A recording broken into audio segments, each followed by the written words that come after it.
All right, beautiful.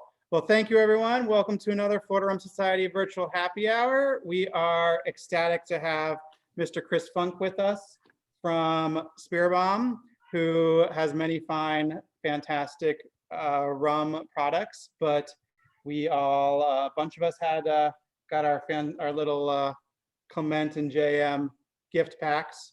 So I am going to, and thank you to everyone that dressed up. I love it all. A few more people I'm going to let in, but I am going to kick it over to Mr. Chris, who is, I'm going to get this wrong, but I think it's Florida Regional Manager of Florida, and technically Puerto Rico and the Spanish Caribbean. Oh, all right. Well, we have like some very minuscule distribution in Mexico and Panama that I help manage. Well, it sounds more impressive that way, so we'll go with that. It's a nice job perk for sure. Yeah. Well, when we can travel again, yes. One day. In the meanwhile, I'm Napoleon's ghost, who's in St. Anne's Beach in Martinique. The green screen isn't working out like I thought it was, so I'll just get rid of this for the rest of the time. Hello, everyone.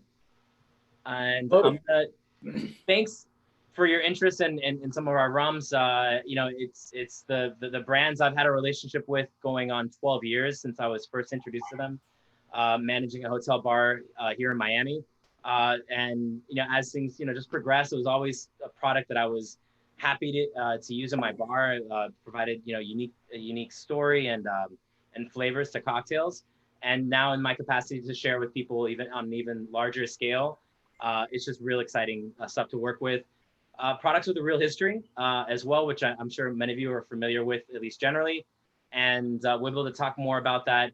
I am going to talk briefly about, terroir, Martinique. We'll look at a map, and the distilleries in a more general way. But as we go tasting, we'll be able to get into more details. If you have questions about production or the AOC itself, which I'll be elaborating more as we go along, please just feel free to chime in at any point. No problem answering questions or repeating myself. I'm just here for for you guys to be able to learn a little bit more. And one other detail, with the samples that you have, we're gonna taste in what I like to call a backwards order. So a lot of times, like if you're tasting wine, you start from white and work into red. We're actually gonna start with the more aged, and we're gonna work our way back into the more fresh and higher alcohol expressions.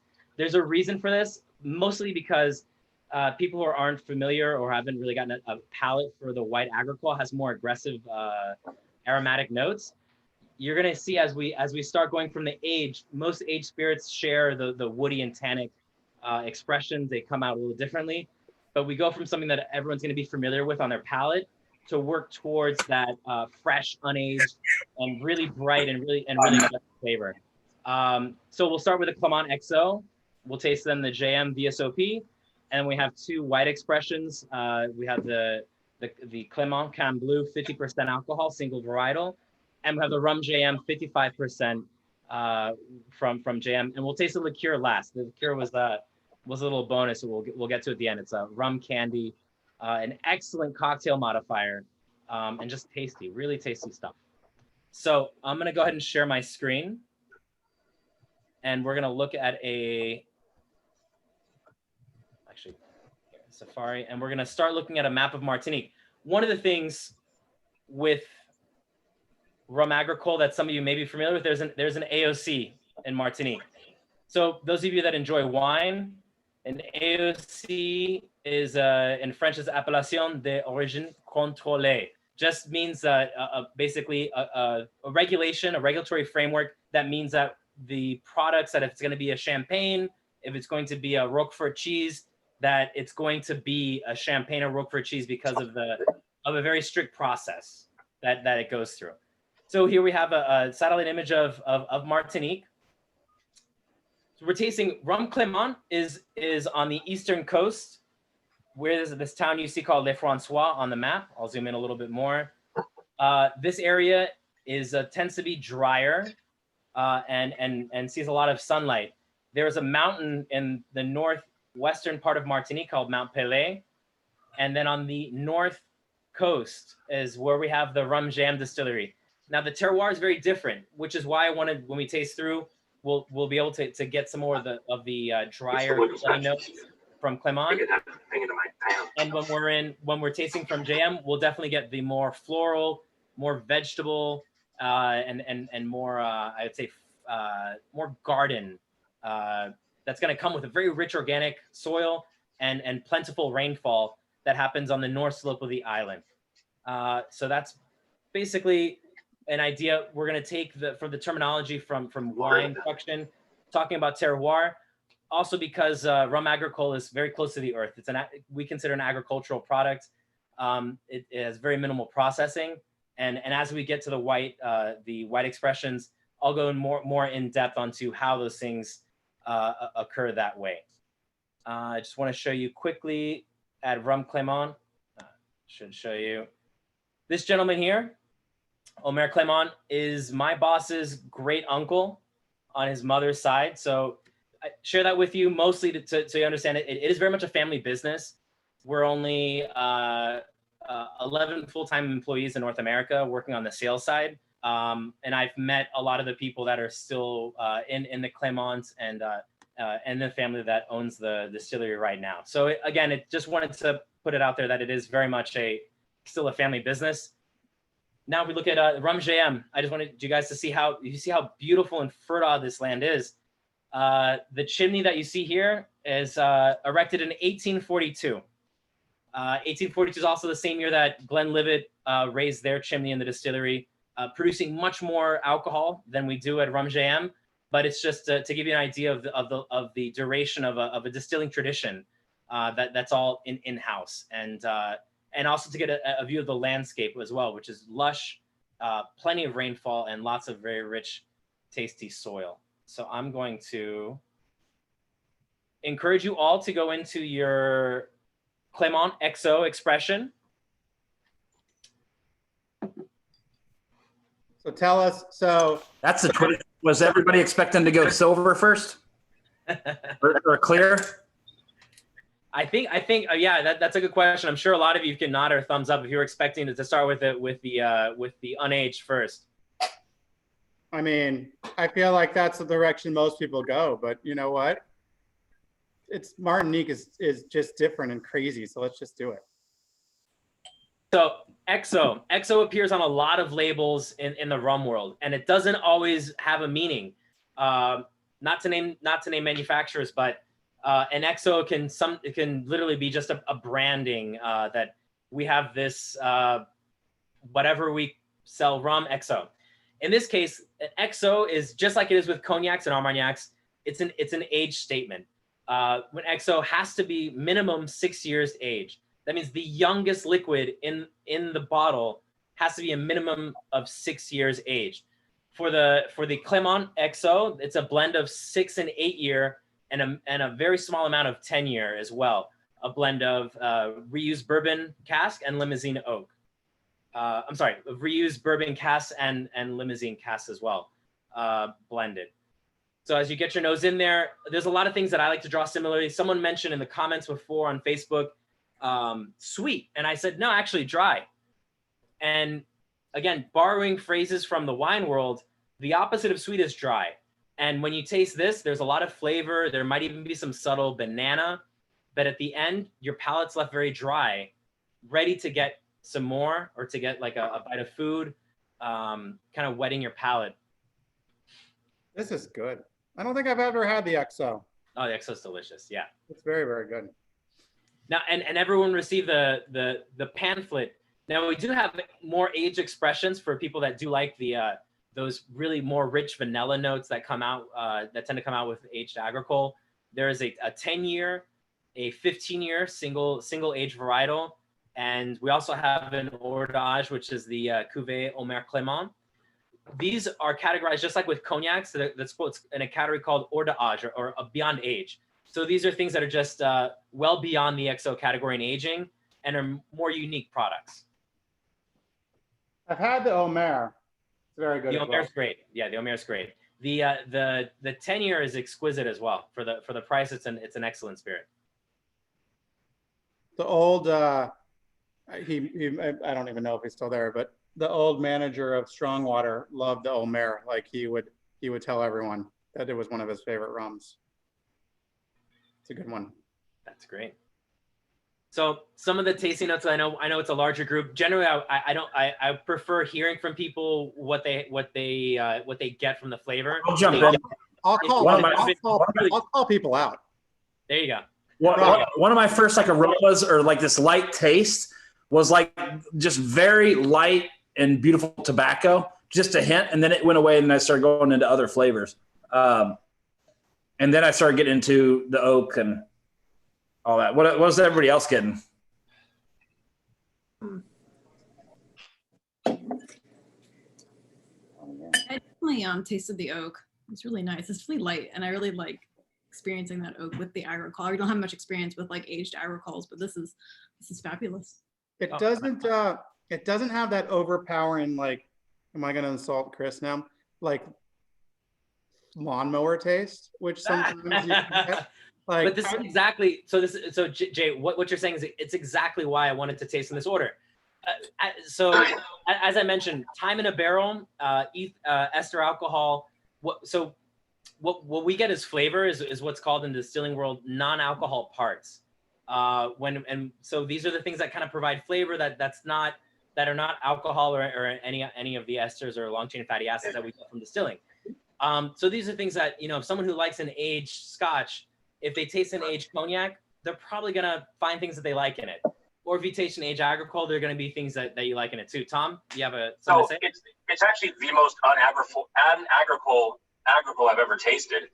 And what's really interesting is on the nose. I just recently had some Coroni, which is like my favorite, and it's impossible to find.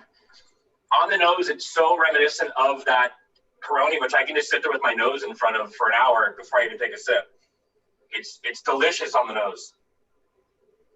The taste is good too, but I love the smell of it.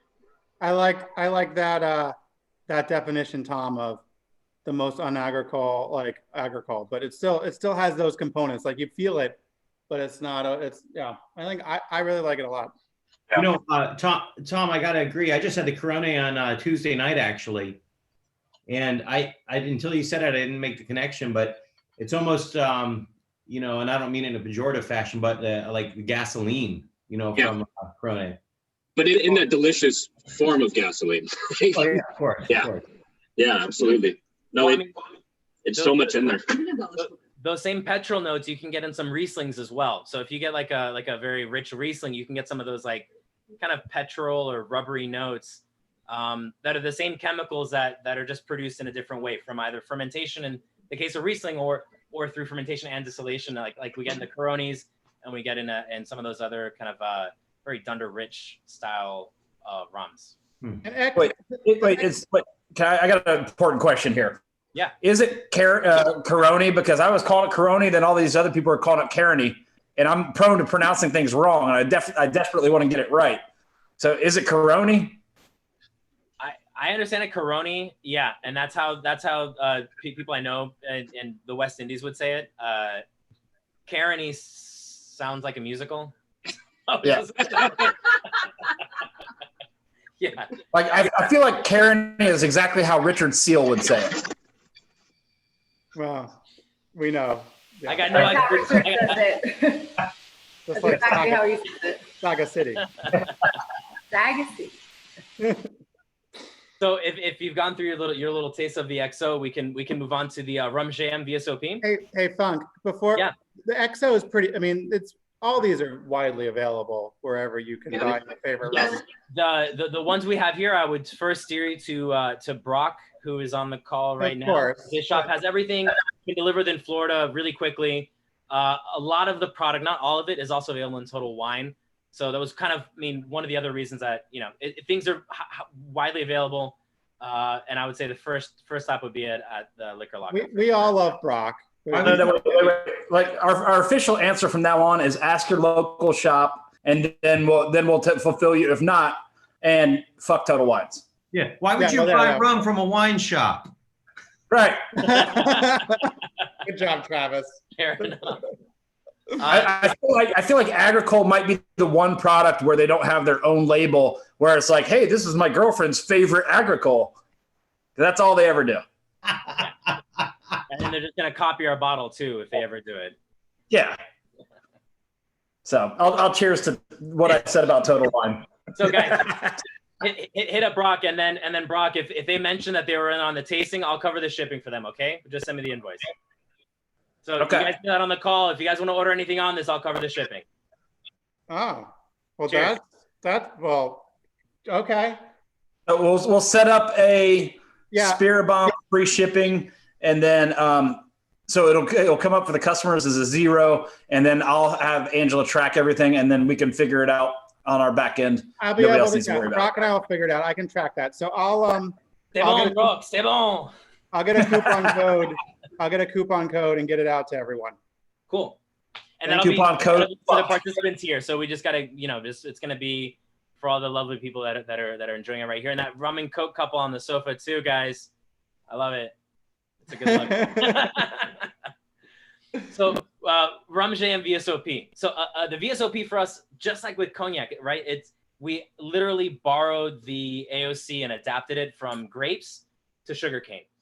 And so with the aging, things translated as well. So very special, old and pale, just like with Hennessy or Remy Martin, any of the French cognac brands. So here, the minimum, it's a little bit younger. The minimum age is 4 years. And with the Rhum Jam, it's a blend of 4-year and 6-year rum, which is married and for the last year is aging in new French oak. So it's originally aging in recharred bourbon barrels, and the last year aging in new French oak, which we do to help give a little bit of a brightness to the spirit on the end. This is a recent thing that we've been doing. If you find a bottle that it doesn't have the embossed label, and I can show you the embossed label where it doesn't have the Martinique seal embossed on the top. If it has this, it's the newer bottling. If you find a bottle that's older, it will be a different formula for the blend, because we modified that formula about 2 years ago, and that slowly works its way into the market. You know what's interesting about this one that I found really surprising, and I've got a bottle of this, but I haven't tasted it in a while. Mhm. But especially comparing it to the Clement XO, like to me, and I rarely say this about a rum, but I feel like there's like a lot of red fruit in this, which might be the Sure, brightness yeah, that yeah. you're describing.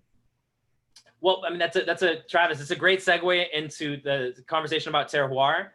As I was mentioning, the area around Le François is very dry. It's on the opposite side of the hills, which catch the rain from the trade winds. So it does get rain, but it doesn't get abundant rainfall. The soil is more clay-like.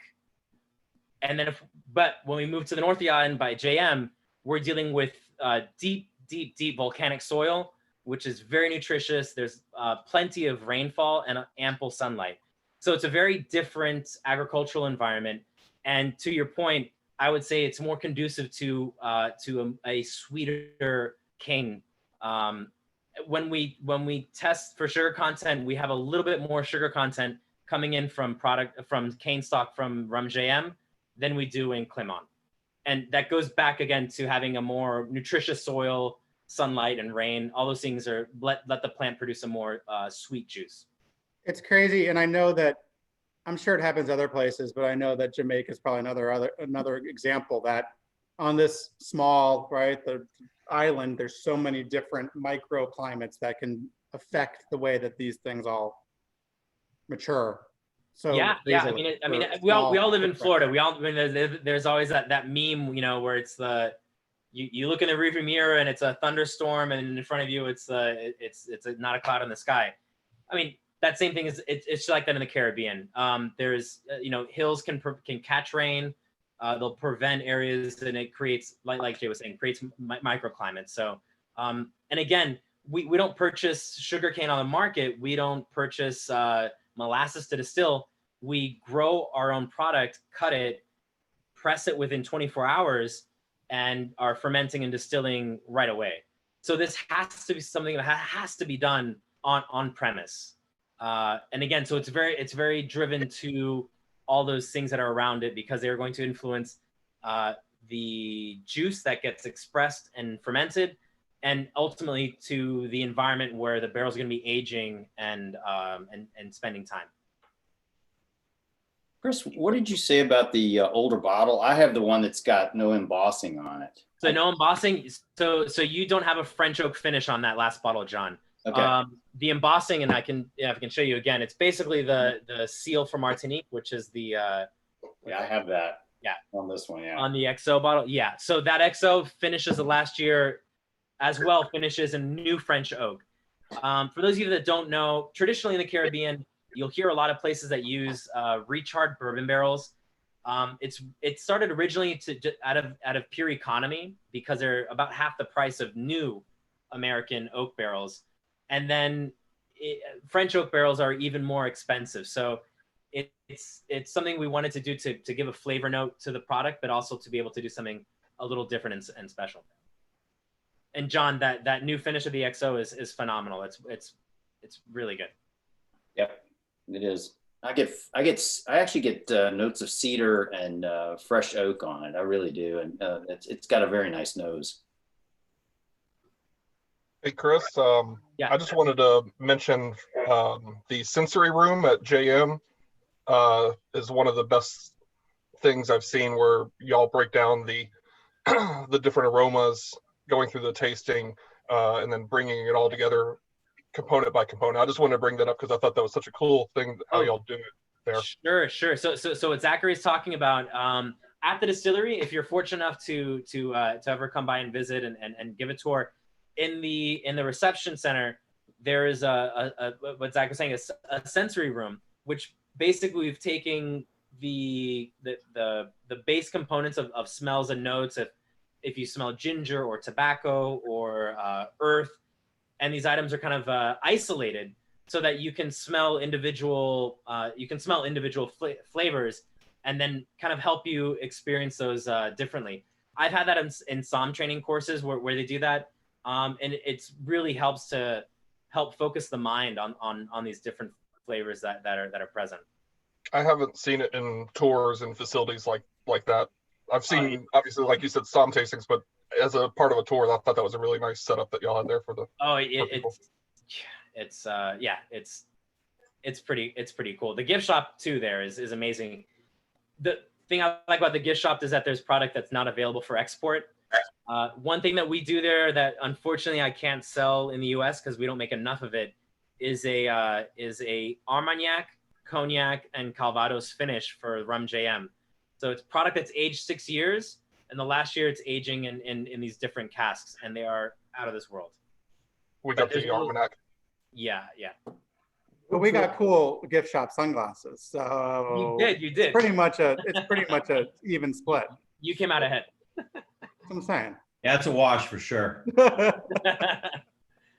So with the, do you guys see how it's a bit younger? I would also say with the VSOP, we're starting to get more pronounced earth notes and maybe some vegetable or some banana notes as well. I agree, but it still wasn't lawnmowery to me, so that is good.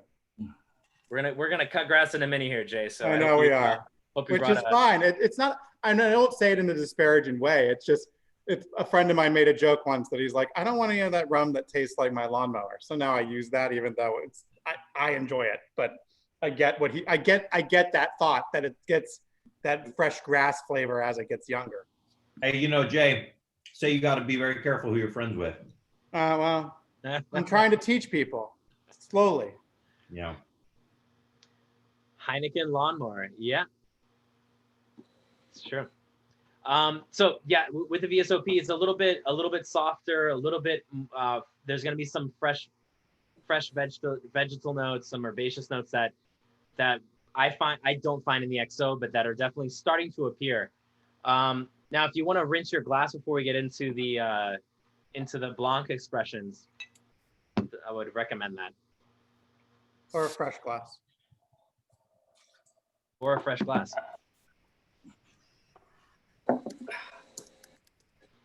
Yes, the Clement Can Bleu.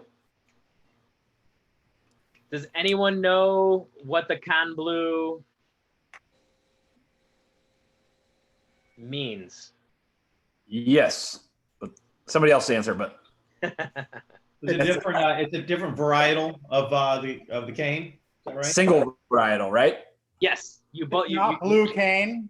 I you're would have both- guessed blue cane. You're both right. Yes, and it is blue cane. So Okay. there are in Martinique there are 27 varieties of sugarcane that are eligible for being used in within the AOC for being used for rum production. Out of those 27, there are 3 that dominate, which are red, yellow, and blue. There's also black cane and white cane, but the red, yellow, and blue are the 3 that I would say out of 95% of all the rum produced, all the Agricole produces is going to be those 3. Now the blue cane is unique in those. The stalks are very thin. It needs a lot of irrigation, which means it needs a high grade slope. Otherwise, the stalk will rot and fall over. It needs a lot of rain and it needs a lot of wind also to help keep it dry so it doesn't collect any rot on the stalk. As a result, similar with wine production, where some wine varietals need, some grape varietals need a steep slope, that means that we have to harvest blue cane by hand because of the slope. So it does make for a more expensive cost for the stock, but the benefit of using it is that it has a higher sugar content by its volume and a somewhat unique flavor as well. So we can get into this as well. So 50% alcohol. For the white rums, we distill the rum and it rests, again, by the regulations, it rests for 3 months in neutral stainless steel vats. This is to help all the chemicals, kind of relax after distillation before we bottle for the white rum.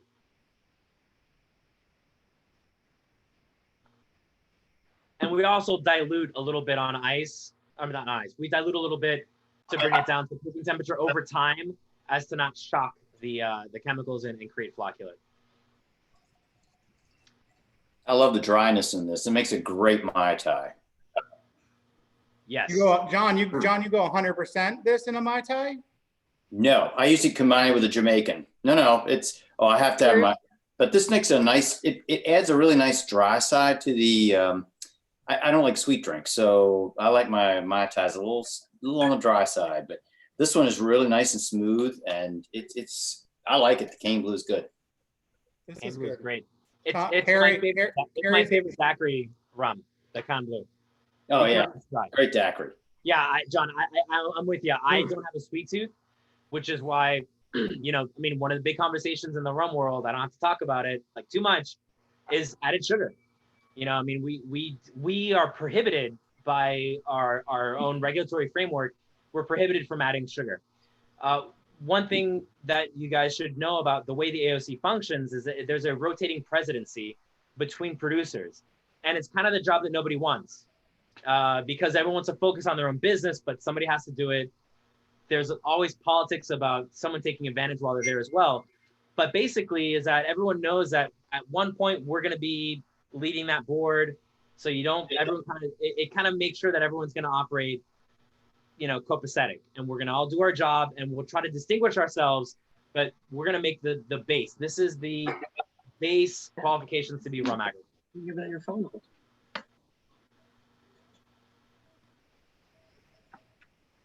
Carrie gets sugar cookie.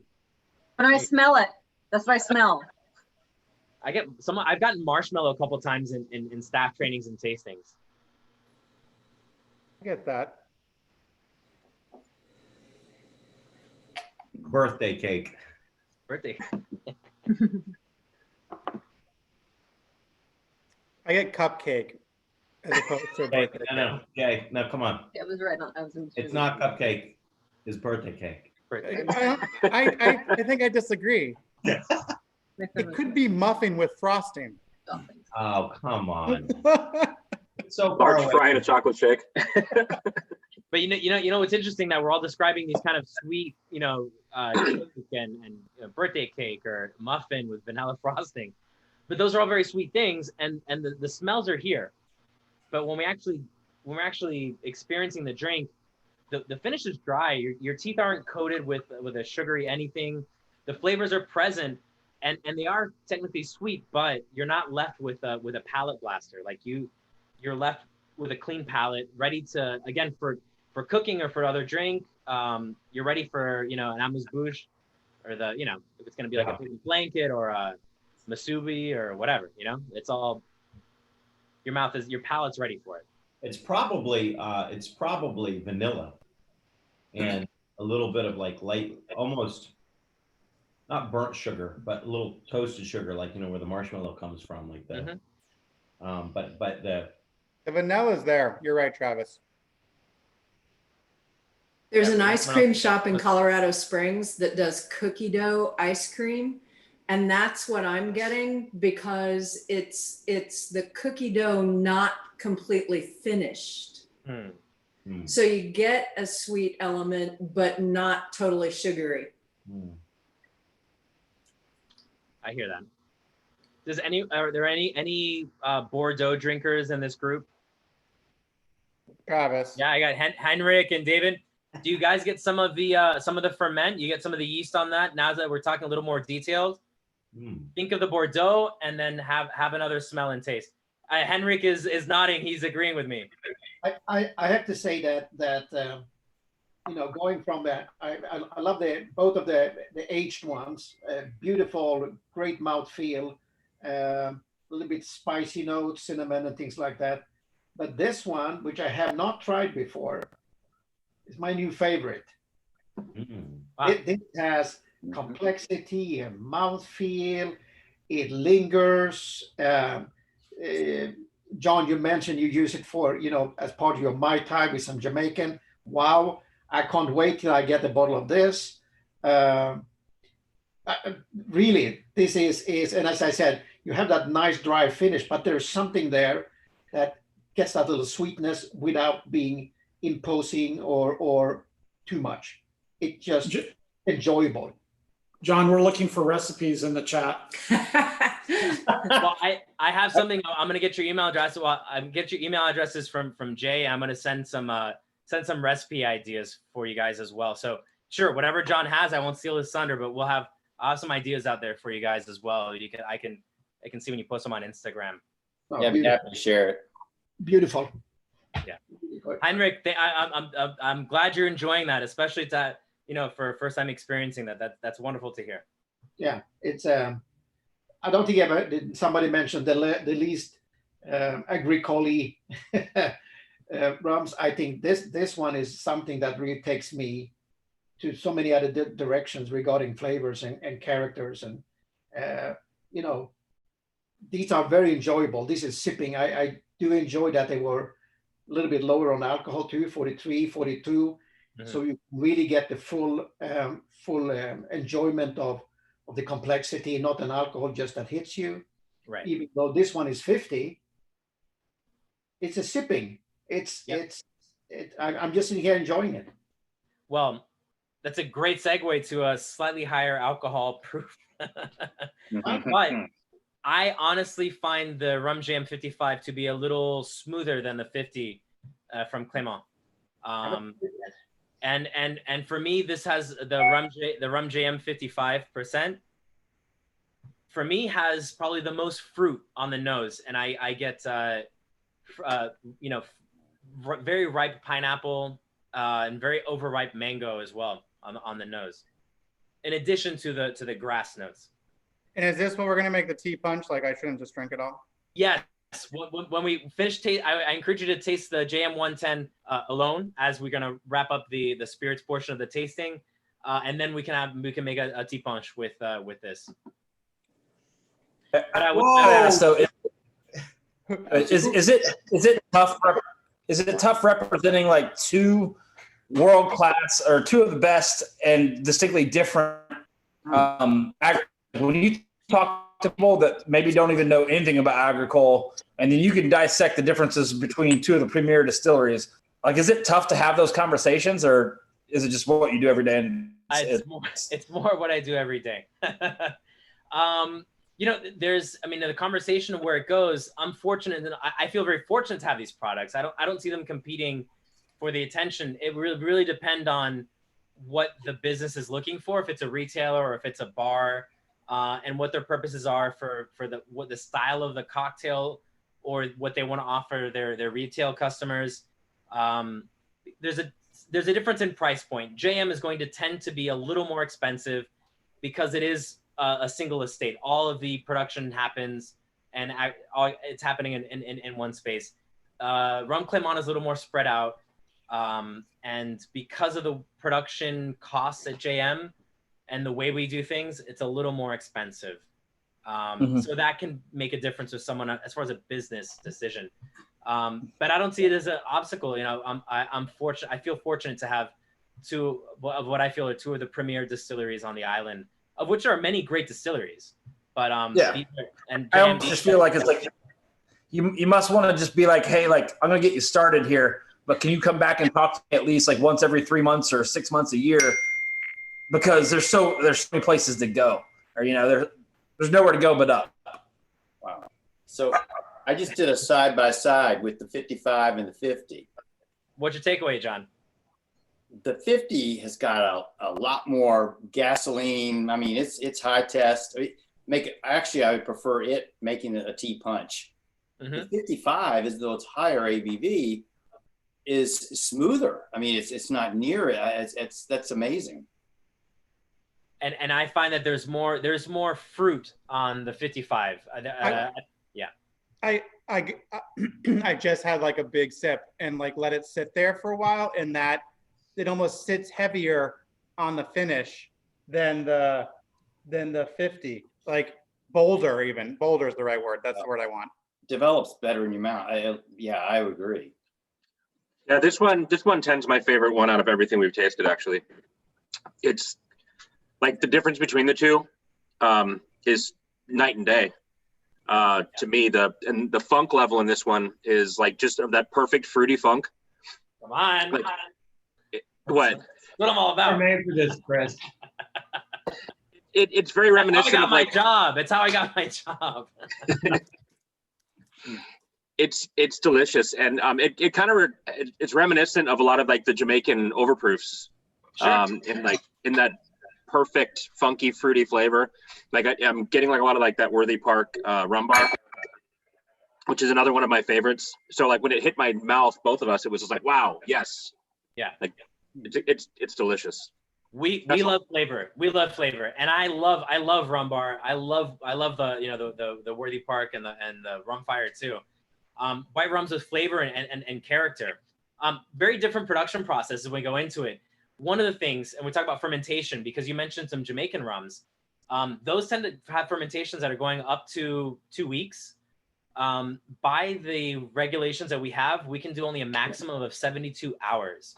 So it's a very fresh and low alcohol at the point of distillation. We're also limited. We can only distill between 69% alcohol to 76% alcohol.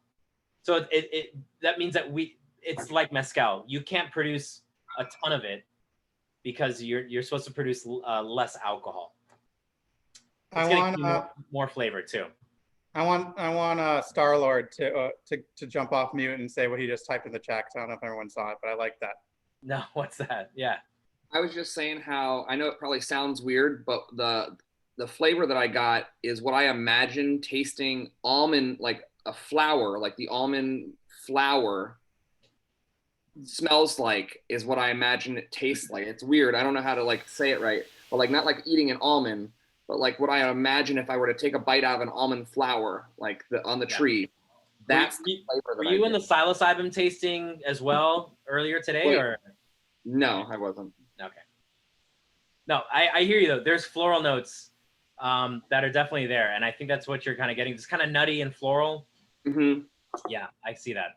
And Michael, it's funny that you said you got almond flour because when I tasted the VSOP, I actually got like toasted almond. So the age brought out like a more toasted nut flavor. It's really funny that you brought up the almond flour on the. Brings it all together now. When I first was typing it, I was like, this is probably gonna make me sound like an idiot. Like, but that was just kind of the flavor I got. Like, yeah, you know when you eat an almond flour, you know, like, but. No, have you ever read like Maggie Campbell's description of flavors? Like There are things that you would never taste, but somehow she knows what they taste like. Like you're not crazy. Well, I mean, I've had the good fortune of tasting with Maggie in person, and she has a wine background, and I do as well. But before doing what I do now, I worked at the Fontainebleau Hotel for close to 5 years, and I was on the buying team there and working with somms regularly, and so you get used to saying things, not just to say them, but it's like anything in life. For anyone that does a professional job, hey guys. When you do things a lot, you get better at it. And with the taste and kind of pinpointing those things and accuracies, ultimately it's to sell. So, I mean, if you're going to taste an expensive wine, you have to communicate that to that big buyer who's going to take it in the end. And you have to understand how to communicate that. So Maggie's very good at that too. It's about, it's part poetry, but the other part of that is actual, there's chemistry and a lot of experience behind that. In an unrelated spirit, vodka, Hanger One, the owner of that, like a St. George distillery back in the day, he used to drive by these orange trees, and it was the orange blossoms that got him, not the oranges. So kind of to pull that together, there is a difference, and you're 100% right. I'm glad you brought it up. And like, I don't know, I'm still trying to taste more and better and like understand how to harness what powers I have in the olfactory to get better at this. So like, I think it's very constructive when anybody brings up what they're getting, because it helps us all. Yes. So thank you, Michael. It was a good note, and thank you, Brock. And I got a good answer for you, Brock. Some good news. The only way to get better is through repetition and practice. So cheers, everyone. Like that. So about this tea punch. Yeah, about this tea punch. Well, we have some options. We can play around with the tea punch. The little bottle of Clement Mahina coconut. The last thing, which was like the rum candy. Yes. So if you're feeling bold and dangerous, you could use that in place of cane syrup to make a coconut tea punch. Oh yeah, I'm feeling dangerous. I've decided. Yeah, I kind of was throwing it out there. In the chat, they were talking about the lime tacos. So here's some I made earlier in the show. The lime cut in a way that it's about the size of a $50, but you really want to have a lot of skin on it. The reason you want a lot of skin on it is because I want you to think of the tea punch as like an old fashioned. Because an old fashioned, you have three parts, right? You have the bitters, you have the spirit, and you have sugar. So here we have the spirit and a little bit of sugar. But what's bitter here is actually the oils in the skin of the citrus are bitter. If you were to squeeze it on your tongue, it's intensely bitter. So instead of using Angostura, just making sure you get a good squeeze and getting the oils out of the skin and then dropping in the spirit, the oils are going to infuse with the alcohol immediately. And basically what you've done is you've made an old fashioned, but with a citrus bitter and with a little bit of cane syrup and rum instead of your rye whiskey, sugar, and Angostura. Travis now will jump in and say, we don't say those words on this, like rye, whiskey, bourbon, because Jay will get mad. Aged Agricole is also an amazing substitute in classic cocktails for rye whiskey. So then what do you think the percent of, so we should use the 55, right? The 110. What do you think the percent rum to either sugar or the cocoa? Well, the tea punch is notoriously a personal drink. So what do you like? I personally don't put sugar in my tea punch. In Martinique is called a tea punch sec, or dry tea punch. So my tea punch is just rum and lime, and I'm gonna put a little more rum in mine. I think the specs are normally basically like a bar spoon of sugar to a 2-ounce pour, I think, of the spirit, right? Correct. Yeah, a bar spoon's a good place to start. You can add just a touch bit more. So that'd be a 1/4 ounce to a 1/2 ounce, depending on how you're gonna measure. And the saying on the island is "Chacun prépare sa propre mort." That just means everyone prepares their own death. So the tea punch, when you go to Martinique, it won't be prepared by a bartender.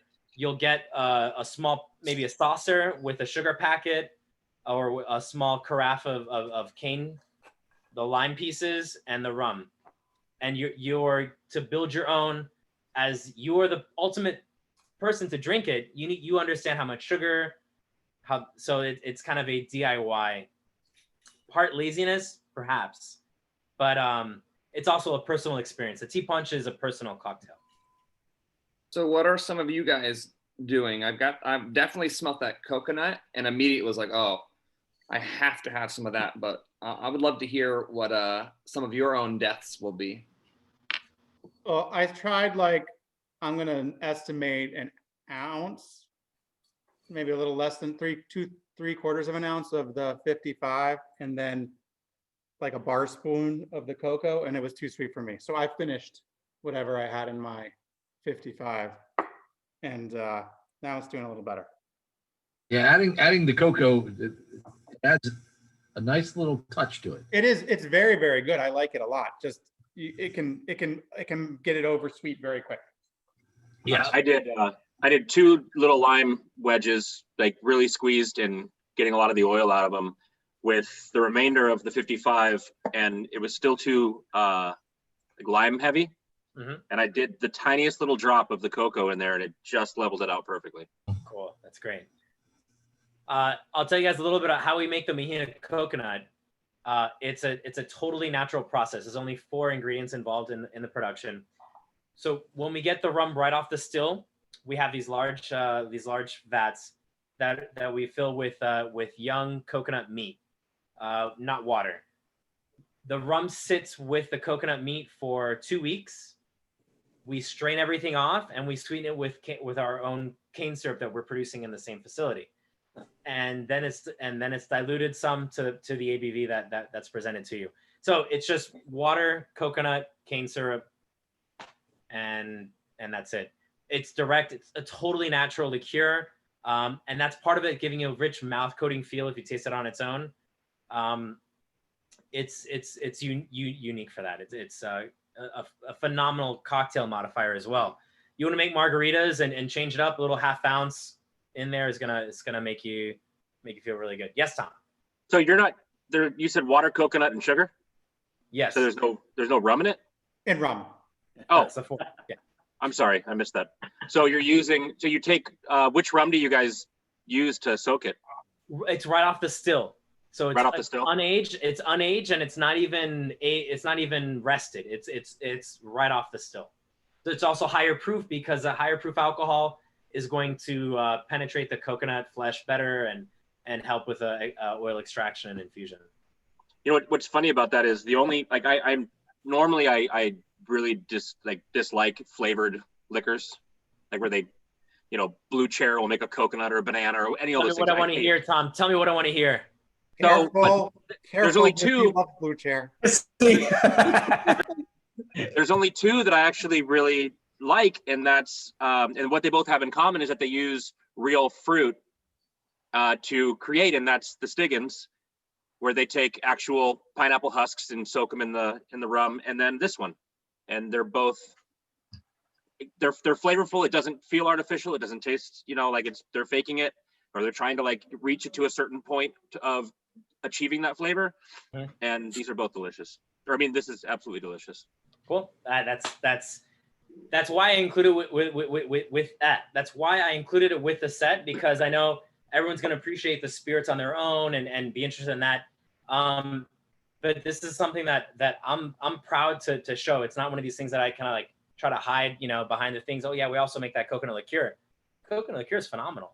And I'm gonna send you guys like in the recipes. There's one that has a Creole old fashioned with, if you have chocolate bitters and allspice dram, that the recipe is gonna be right in your bailiwick, and it's really tasty. It's a great modifier. So and it's what's really cool too, on ice with a lime and just crush it by the pool.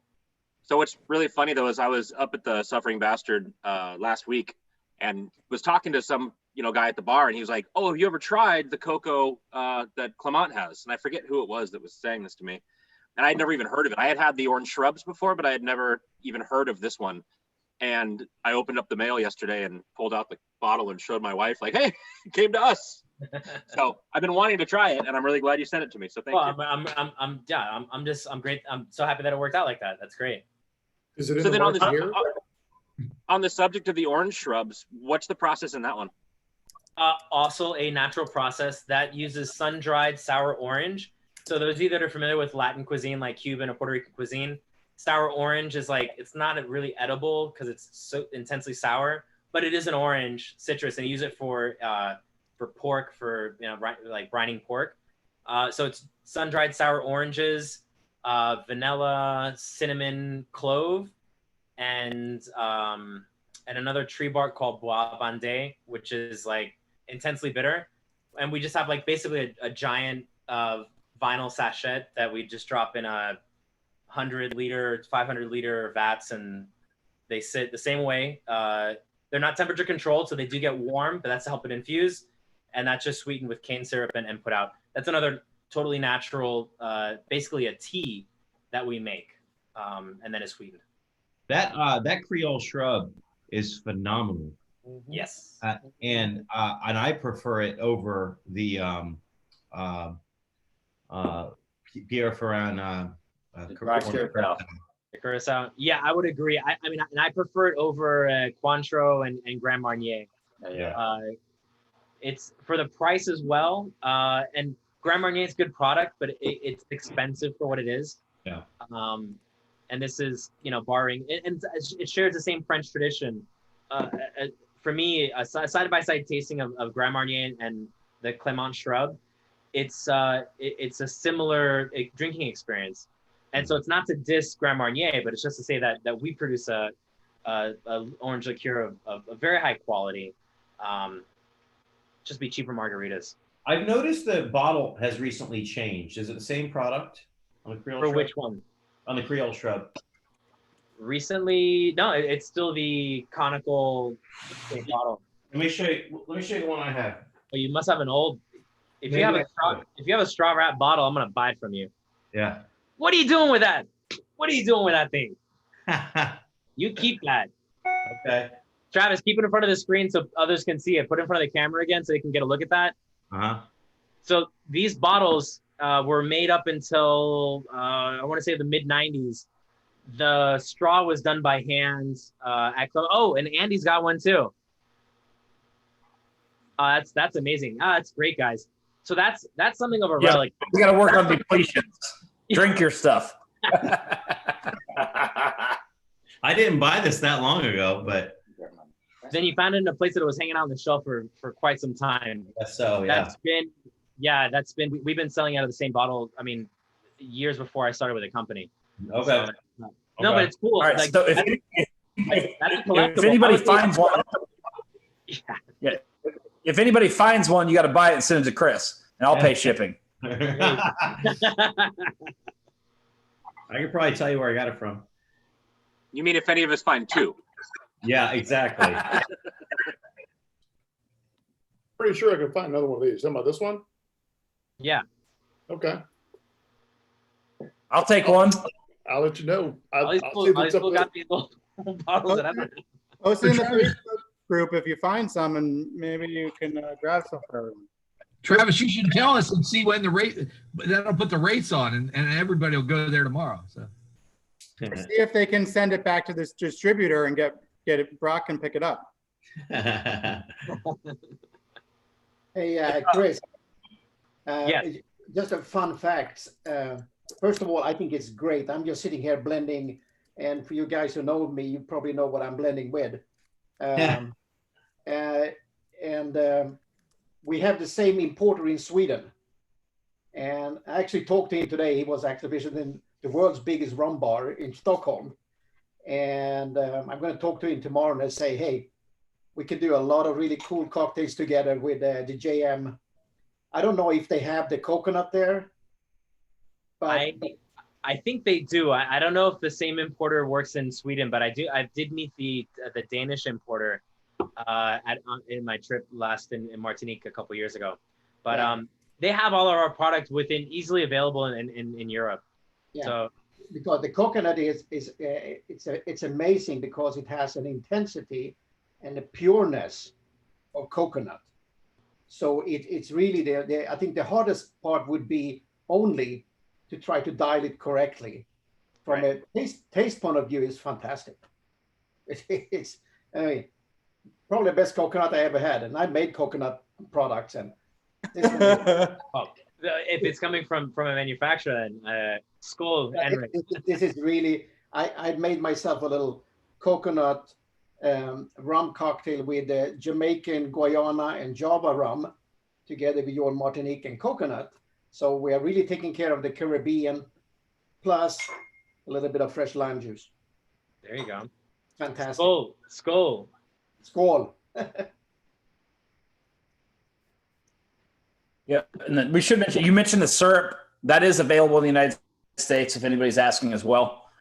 Always ask your local retailer. And like, that's the thing is we don't ever want to get too salesy on this side of things, but like, and I think everybody agrees to grow rum the right way, ask your local retailer. But the JM syrup is available, and it's awesome as well. It's great in coffee. Oh, great. Abby, use your local retailer. I mean, I guess if I have to. Well, that if ABC doesn't have it. And Darren, I'm still your local retailer. Yes, you are. Hey, Jay, make sure we come up with that list pretty soon, because I want that coconut and that blue. Really fast. We'll figure out what Brock and I will figure it out. Very good. Well, We might have to get some stuff in, but we'll figure it out. Well, guys, I mean, I appreciate, you know, the banter and the input and the old bottles that I see in people's home bars with the raffia straw. What's that? Is that an XO? Yep. All right, Darren. All right, Dan, I'm getting in my car right now. So Darren you guys, probably sell it to you. what Darren was holding up is, and not to get confused with the XO that we have now, because that XO was actually before the AOC was in place. That bottle, the teardrop shape XO bottle that you might see in Ministry of Rum, or you might have seen in some places, a portion of that formula is 1956 distillate, which is in the bottle. Oh. So if you ever happen to be in a retailer that doesn't know what he has and he bought it on, you know, somewhere, snatch it up, because that stuff is delicious. It's out of the warehouses. Like, I haven't seen it. I drank through the last bottle of that I had a year and a half ago. I've seen it in retail in Puerto Rico, but I haven't really seen it in retail anywhere. So if you can see it. Will you show it again, Darren? Sure. Yep, hang on. And no, Zach, not at the same place. You know what? It looks like Trader Vic's makes a macadamia nut liqueur, which is also fantastic. yeah. Uh-huh. It's very similar to that bottle. That's funny. Yeah. Wow. So that's called the teardrop XO. Yep. So that's really an hors d'oeuvre. So it's not like a 6-year minimum age. And as I mentioned, part of that formula has 1956 distillate in it. Between 12-15%. Beautiful year, by the way.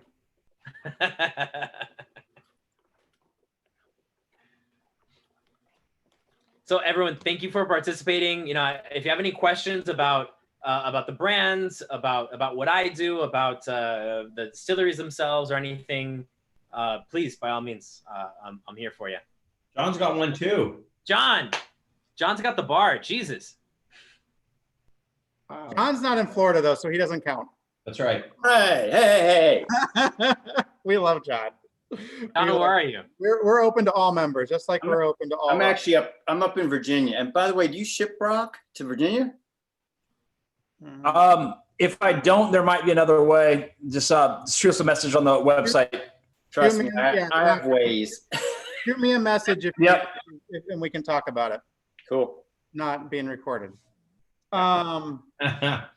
Hey, Chris, I was going to shoot you last question. Everyone else has any last questions, feel free. Sure. But if you had to pick, I mean, you have to pick one of your children to save and have with you on an island forever and ever and ever, one of your bottles of rum. Yeah. What would it be? And then I do want to talk about real quick before we hang up, the last thing that isn't Martinique, but we want to make sure we mention it. So, Oh, absolutely. Yes. question first. Yes. So first things first. Let me try to pin down this answer. Do I have limes? Yes, you have mixers, you have ice, you have whatever you want, but it can only be one rum and an unlimited supply. What a lovely island. I know, right? It would be the Rum Jam 55. And Cheers. I say that only because I gravitate towards unaged expressions and in the manner I drink. I appreciate age expressions. Sometimes, you want like a rich, after dinner or, but often I think this a crisp daiquiri or just a tea punch is, and I know Brock likes a tea punch too. So it's, well, if I'm on this island with you too, and we want some aged stuff and we're in it for the long haul, well, we yes, build our own barrels. You build a barrel and then right. We work on a single island cooperage and we wait it out. Right. I've watched enough pirate movies. Those just float up on shore. You just Rock, gotta wait. Yeah. Rock, if we save enough caps, we can actually eventually make our own fermentation tanks and distillation unit. I mean, yeah. Hey, Brock, I've asked this question probably, I'm going to say a good 30, 40 times in my life. And I've gotten a lot of good answers. One person was like, definitely an overproof so I can make fire. And I'm like, all right, well, you're thinking about survival. That's cool. But no one has said, I'm going to do something unaged and then throw it in the make a barrel and then I'll have aged stuff if I'm going to be stuck there. So that was very well played. Speaking of thinking ahead, we're not ready to make this announcement, but I'm trying to figure out people's schedules. In a normal world, Chris, is February, March like somewhere where you could make your way over to the West Coast for one weekend of like for you, Brock? Yeah, absolutely. Sorry. 2020. We're gonna take a year out, but I don't know. A buddy of mine was like, I want to do this tiki festival to postcard in St. Pete. I was like, I can help out. And I was like, why would I want to do that? Let's do it in Sarasota. We'll have a bar there. We'll have venues. So I don't know. Just a fleeting thought right now, but let's take advantage of what we know. And I don't know. First, John, you can come down from Virginia for that, right? Absolutely. 15 months. I come down to Hukilau, so yeah, heck yeah. Oh, and yeah, we don't know what it'll be, but maybe you guys can tell us what you want it to be. But it's going to involve really good rum. So just so everybody knows, I did post the recipe for my Mai Tai using the cane blue and the Creole orange shrub in the chat. Thank you, John. Thank you. Appreciate that. Sure. And I'll email the group. I made a little flyer for you guys with a couple different recipes with some of the things on there to kind of pick it at your own time. So that sounds great. The one thing that Jay was alluding to, and really happy. I know a lot of you are aware of the Florida Rum Society's first private label barrel pick, which is going to be from Chairman's Reserve, which is our sister distillery from St. Lucia Distillers, about 30 nautical miles southwest of Martinique. It's a really tasty rum, heavier spirit from the column that we'll be bottling, which is available at the link. I guess, Jay, we can post that, or I can share that again in the email, right? Also, you guys the link again in the email just so people have it again. That's fine. Yeah, and we also have landing very soon. Brock is going to have a different expression, which is a split of John Doerr and Vendôme. So 2 pot stills at equal proportions, blended and aged 8 years, blended for 5 additional years. Really special stuff, which is going to be landing here and available, I want to say the first week of December. So becoming shortly. It's delicious stuff. So a lot of fun things coming out from some of our sister distilleries, which I'm really excited for you guys to taste and to get into. 2 things from Chairman's Reserve, which are coming online really quickly. And again, I think you guys are going to love it. We have a coupon also that's going to be set up for the Florida Rum Society barrel. and I'm gonna work with Brock on getting like a promotion for you guys as well. You know, so we can get those orders, those pre-orders into. To clarify, so like I think my barrel will be hitting in December, and then the Florida Rum Society barrel that Jay chose will be hitting kind of in the spring. And this is all kind of like, these things all kind of happened before we got a lot of things together. But my request, like Chris, and this may be a huge ask, but like, you know how you guys put us all through Spirits 1, Spirits 2, or Spirits 2, Spirits 3, John Doerr, Vendome. Obviously, mine's an expression of Vendome and John Doerr 1. Theirs is the column. Is it possible maybe to get some samples of others, and then for everybody who's bought a bottle of each, maybe you can run through people through what you do? Because I mean, you guys, it's complex. Yeah, and Rodney is a different, like. Yeah, no, so we're talking about, just so we're not losing people that are on the chat. The St. Lucia Distillers, English style rum. We have actually 3 pot stills, a column, totally different production method. And Brock, getting to your point, I want to see what samples I have on hand to see how many people we could offer on that. It might be more of a close thing, but I do have about 4 sets with me. I could see what I have in the office, but that's something that we could talk about doing of like a more like what the St. Lucia Distillers do, and how we can nerd out on those, on the different, because even the pots produce different flavors, and then we do a lot of blending. So it'd be something very interesting for. And we have time to get it together, and it's like we don't even have to rush that. And I think Darren's asking about Admiral Rodney line. This leads into what Admiral Rodney is. I saw a slide. I was like, "Can you send me that?" And they said no, because there are blends of all things. Right. But so Darren, because people know us, right? John, and he's got John. You're on. Oh my God, John's got the big boy. So for those that can see that is a 19-year aged pure pot John Doerr 1 at cast strength. That is a unicorn that you guys are looking at. Just flew by. You're going to see John on the video having had a home invasion. And if you guys are curious what that tastes like, Brock has a few bottles at his shop still.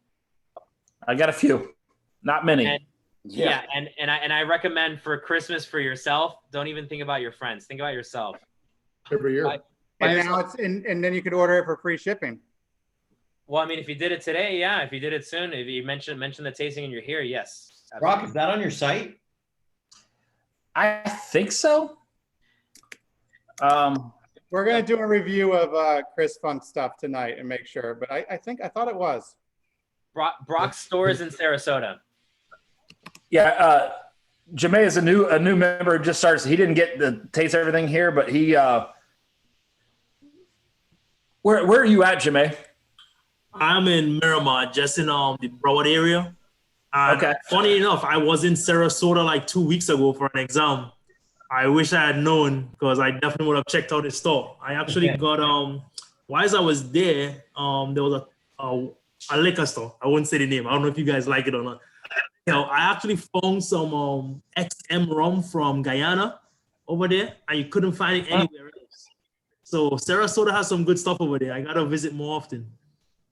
Yep. Well, let's touch base since you're new. We'll figure out a way to get you some cool samples. So you're close to Chris. I'll get you samples. He'll get you samples. And welcome. Oh, thank you. Thanks very much. Did you say you're from Jemay? Did you say you're in Miramar? Yeah. I actually grew up in Miramar as a kid. Oh, really? Oh, nice. Yeah, I lived in Miami for 10 years, then I moved up to Miramar. Yeah. Need to get some more land. It's a bit tight over in Miami. That's funny. Someone mentioned Admiral Rodney, and correct me, Chris, because so Darren and myself and John Gulla did the tasting of the FRS barrel coming in spring, March, April timeframe. And it's similar. The production is similar to the Admiral Rodney. Now, I don't think it's the same as the officer's release that Chris won't allow us to buy. But that's a beautiful bottle. But I'm saying that it's a similar mark, right? Yes. So what we selected for the rum sidey pick was it was a single vintage. So the Admiral Rodney is a blend of our column rums, and they tend to be drawn from the lower plate. So it's going to be more rich flavor, a more flavorful liquid that comes off of the lower plates. Now we have a single run, right? So we have a single vintage and a single run. So it's a more of like a distilled expression. There's and to make an analogy for whiskey drinkers, Scotch drinkers, the Cardot is one of the blends for Johnny Walker Black Label. And if you taste the Cardot and then taste the Black Label, you can kind of see how it plays into that. In a similar way that the Spirit 3 that we're using for our FRS pick is, you can definitely it's the heart. It's like the heart and meat of the Admiral Rodney line. And you guys are going to be, especially for the price, the drinking, and also with Brock's pick too, the drinking experience for the price is, Funk is already cashing in miles. The drinking experience for the price for both of the picks is phenomenal. So you guys will be very pleased with what you're getting for the money bought for those bottles, for sure. And I know Brock and Jay have tasted that. Darren's tasted some of that too, so they can definitely verify that. Yeah, I think like the way I chose mine is because Hamilton's St. Lucia 7 Year was one of the first ones I had, and it was it's such a distinct taste. And so I picked one that was similar but different, and because his is going away, and you'll never have that ever again. His was 100% Vendome. So if you like his, you'll like mine better or less, but it's a good conversation. And then the ones that Jay and John and Darren picked out is different. And I don't know, it's, again, you're very fortunate to have and we'll go into it months from now when we get into, what was it, Barnard was his name? Lloyd Bernard. Yeah. Yeah. His curiosity and innovation and what he put down, or I'm struggling for the right words, but what he set up at the distillery is really, really cool. And it's giving there. Awesome. Well, thank you, Mr. Chris Funk. It sounds like this was a huge success. I think everyone had a great time. I will speak on behalf of everyone because I know they did. But B, I think it's great that we have so many wonderful things coming to Florida, right? That's the goal, is to have the best rums in Florida. So the fact that you are such a huge supporter of us, Brock, of course, right? But that you're helping us ensure to meet that goal. So thank you so much. And the little pack, the bar has been raised, by the way, on sample packs from rum companies, because the little stir and my kid was wearing the sunglasses, which, it's fine if he wants to wear rum sunglasses. No, that's great. That's great. So, and again, I mean, the pamphlets are helpful. The sunglasses. I mean, we live in Florida. You guys got to drive. It's bright out. Come on, you can't be hurting your eyes that way. So I'm very happy that everyone was thrilled with it. Again, I just go around. I'm like Paul. I'm just preaching the rum gospel. That's It's a good gospel to preach. I'll get Chris everyone's email addresses. He can send out the recipes and stuff, and then Brock and I in the next day or two will work on what the free shipping of SPIRIBAM's products will be for everyone on the call. So thank you, Chris. That was very kind of you. We'll get that organized and let everyone know. Cool. Take advantage, and just like with John Soju, if you guys want to go in for that big chairman's bottle. Again, there's only a few left in the state, and Brock has the last one. So I would encourage you to that stuff is, John, you gotten into that, right? Travis wants one, Brock. I'm reading his symbols. Cool. And he's going to buy me one for Christmas, he told me. It was in the private chat is what it's. We're going to share this, but we're going to keep it at my house. Chris, let's put it to you this way. It's not my only one. Oh, wow. I wouldn't leave toothpaste at your house, let alone a bottle of Chairman's Reserve. So. Oh, I have a lot of toys. Yeah, that's what concerns you guys. You guys have been great. Thank you for your attention and time. I hope you learned a little bit or were able to enjoy the tasting. And consider it. Take advantage of what I offered with the shipping through Brock. And and be well. You'll have my email. I'm available. I'm always around Florida. And yeah, guys, cheers. Cheers. Thanks. Cheers. Brock, I'll be in touch. Thanks, John. All right. Thanks, See you guys. Cheers. Thanks, guys. Bye. Appreciate you. I appreciate Brock and Jay and everything that you guys are doing to bring great rums to Florida, and make them available to people like us, because it's a big deal. It's mostly Brock. I just tell him what to buy. I'll be buying a lot from Brock this weekend.